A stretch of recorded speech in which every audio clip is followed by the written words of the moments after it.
Hey YouTube, welcome back to the channel.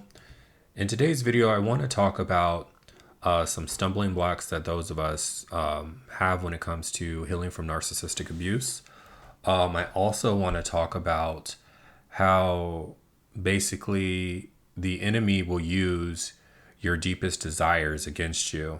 And this was something that was definitely relevant for me when during my narcissistic abuse awareness and recovery.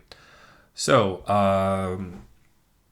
for those of you who have been following the channel, you know that I was adopted into a narcissistic family.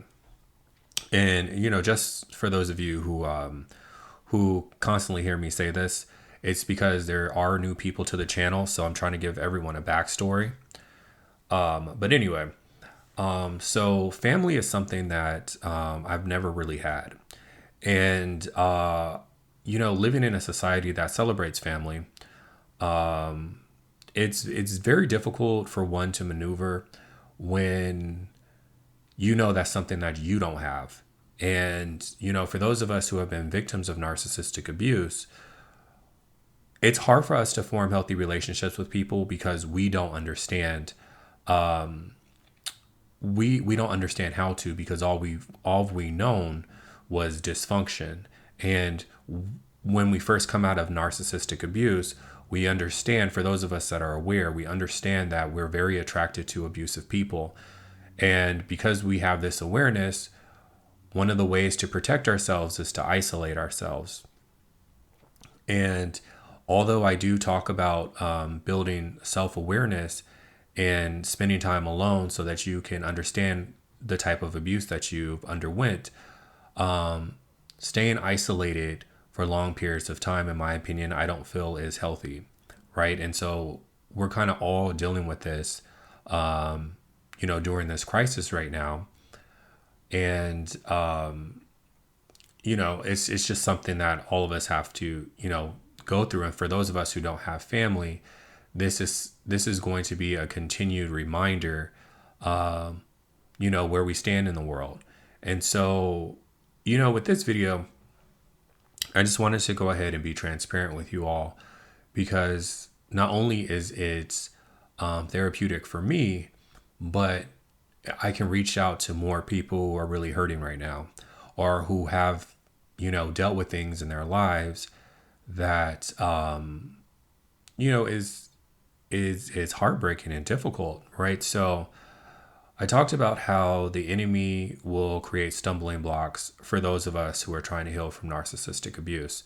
So when finding out about this disorder, it was something that was very difficult for me. And, when it came to my narcissistic adoptive family, I think the reason why I stayed so long was because there was a great sense of cognitive dissonance when it came to who these people were, right? So I never wanted to see the bad, even though they made it obvious that they didn't care about me or that they wanted to treat me less than, right? So for those of you who've dealt with narcissistic abuse, you know that they assign you roles.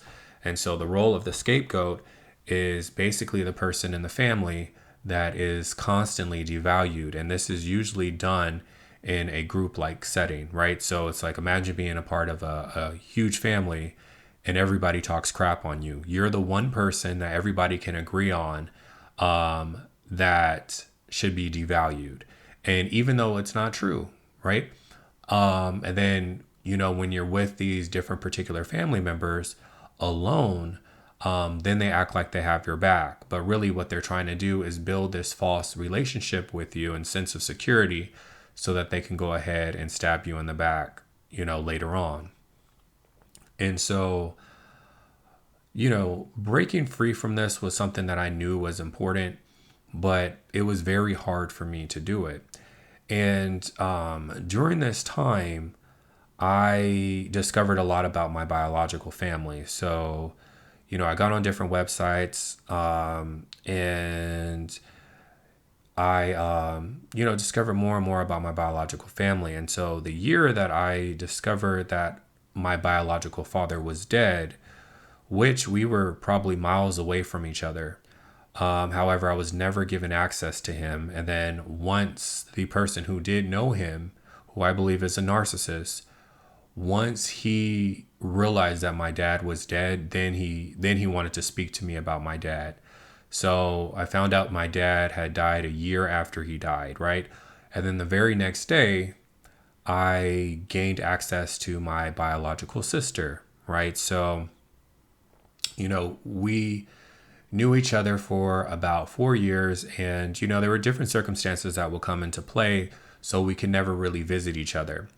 And, she lives in one state, I live in another state. And, I felt very comfortable with my sister because she was familiar, right? And slowly but surely, as I started to recover from my abuse and walk away from the many abusers that I had in my life, I realized that she was the same way.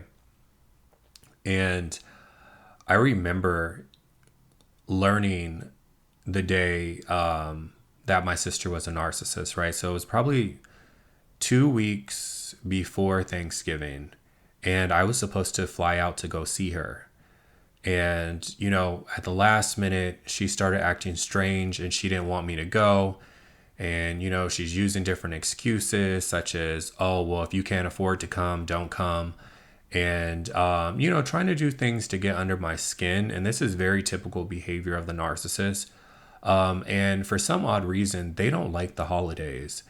And this was a huge red flag for me. And so, as I'm building this relationship with my sister, I'm setting boundaries with her because I'm realizing that narcissists do things just to mess with you. They do things just to fuck with you. And this is something that gives them narcissistic supply. So because I was learning to trust my sister, I would confide in her, and she wanted to know every secret about me. I mean, everything. That's another thing that the narcissist will do. They want to know your vulnerabilities. They want to know all your deep, dark secrets so they can gossip about you to someone else.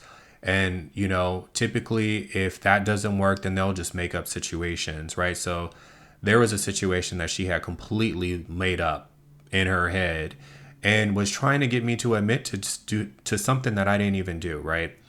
And so, of course, during the 4 years that I knew her, I didn't realize that she was a narcissist because I didn't know about the disorder. And as I'm learning about the disorder, I'm trying to teach her everything that I'm learning, not realizing that she's of the same hive mind. And so I started to set boundaries with her. And she made it a goal of hers to break every boundary. And, I told her not to do a particular thing, and she made sure over a weekend she did it 3 times. And then, I listed my concerns. I told her what I was going to do before she did it. I told her, and basically the conversation was, when you do these things, you remind me of the toxic people that I had in my life. And if you continue to do these things, I'm going to keep a paper trail, and I'm going to compare you to the people that I had in my life. And if I find out that you're anything like them, I'm going no contact. And that was pretty much the conversation that I had with her. And then, of course, she did what I told her not to do 3 times over a weekend. So the narcissist will always test your boundaries. However, this video has a little bit to do with my sister, but basically there's a bigger theme here, right? So the enemy will use what you desire against you. And I remember it was I want to say it was I think a Monday night. And I remember I had a very difficult shift at work. And, prior to that, and, I was telling her, I don't think I could deal with this anymore. And she just told me to stick it out, right? Not because she was being supportive, but because the narcissist likes to see you in these type of situations. They like to see when you're being devalued. They like to see when you're going through stress and drama. And so they'll do everything in their part to make sure that you stay in it. I remember there was a particular job where, I was venting to her about it. And, I asked her what her opinion was if I just decided to quit. And she was telling me, no, I should stay and this and that. And I ended up walking away. Like I went against her advice, and I just ended up walking away anyway, because I just couldn't deal with the type of BS that I was going through. And just an FYI, I was dealing with Scientologists, right? So their asses are crazy. And of course, me projecting who I am onto people, I didn't believe that this was true. And it was true. I'm like, so how did I get in that situation? Oh my God. It's like, who would have thought they're in the medical community? But they are. But anyway, I'm sidetracking. So, I found out about this, and I remember that whole year, right? So this was, I want to say 2018. That whole year, I would have a thought, oh my God, I think this person is a narcissist. And then immediately I would get like so many examples of what they had done to me in the past. And I was able to put a label on it, right? So I was able to say, oh my God, they just triangulated me. They gaslighted me. They lied on me. They completely manipulated me. They played me, right? And you would see these things. And because I was a scapegoat in a narcissistic family, I was always taught to pacify their behavior and to always look over their behavior. And I remember, in bed, and, I was so irritated with my sister. I was so mad because all I wanted her to do was tell the truth. Like, that's all I wanted her to do, was to tell the truth. And, and I let her know what she did. I let her know why she did it. I let her know what inspired her to do it. And leave it to my fucking sister.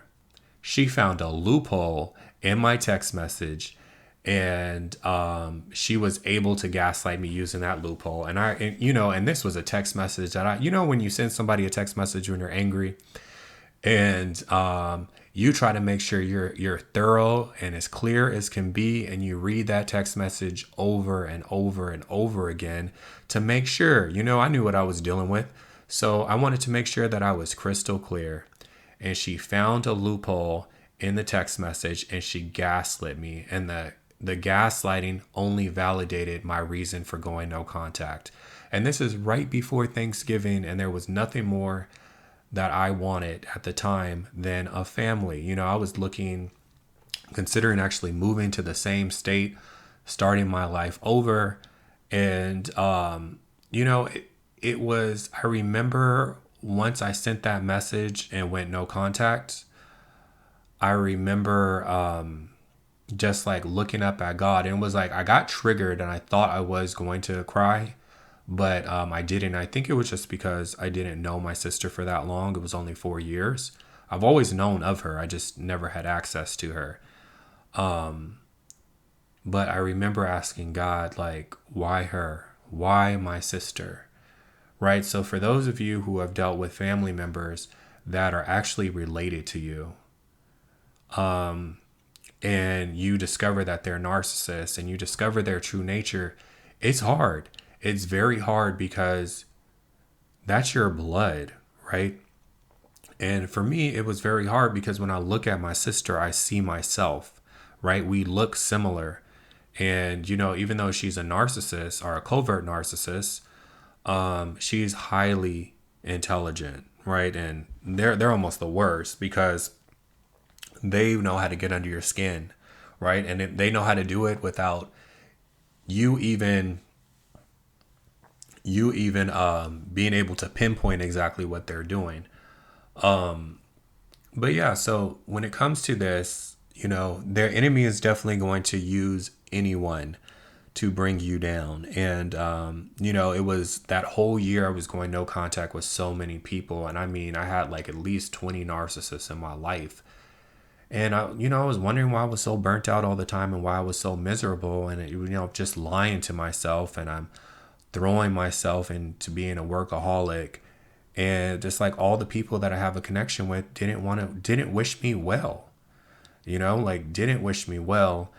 And we're trying to sabotage the things that I was doing, right? So like, I wanted to get into the medical field, so I was looking into getting into, graduate or medical school. And honestly, the people closest to me would have been the first ones to try to get me kicked out of the program. And they have their ways about doing these type of things, because I've seen it happen to other people. But yeah, so it's very difficult, when it comes to levels of yourself. I mean, levels of understanding this disorder. You have to do what's right, right? So it's like I knew for myself that I didn't want to continue, and I wanted to be the best version of myself, and I knew that I couldn't do it with these people in it. And I knew that it was going to be tough.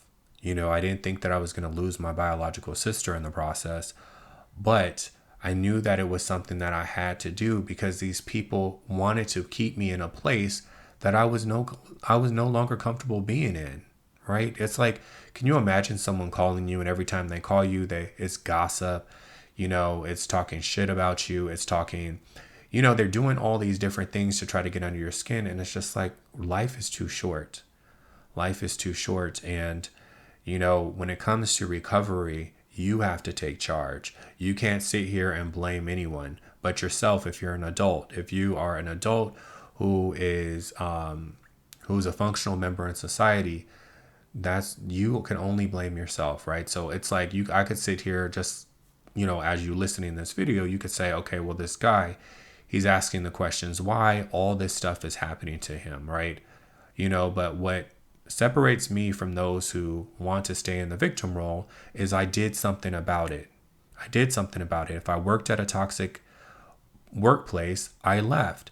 If I had a romantic partner that was toxic, I left. If my family adopted our biological, devalued me and disrespected me, I had to leave. And because of that, I'm able to make these videos today, right? So, and my spiritual awareness has grown, right? So you have to first decide with yourselves, and you have to be courageous enough to step into the unknown, and it's going to hurt. You're going to have to go through recovery. Your brain's going to have to reprogram itself. You're going to have all these different symptoms. Trust me, I've been there. But at the end of the day, it's worth it because you're worth it. And I guess that's all I wanted to say on this video. I felt that this was important because not all of us are adopted, right? So like my situation with my adopted family is something that maybe the minority knows, but I also want to let you all know that I've gone through narcissistic abuse with real family members with who I was actually biologically related to. And, there's some of you out there who have narcissistic siblings. So I know that this will be a video that you can definitely connect with. But that's going to be it for this video. If you liked it, go ahead and hit the like button. If you have any questions, go ahead and notify me, and I will talk to you later. Have a great night. Bye.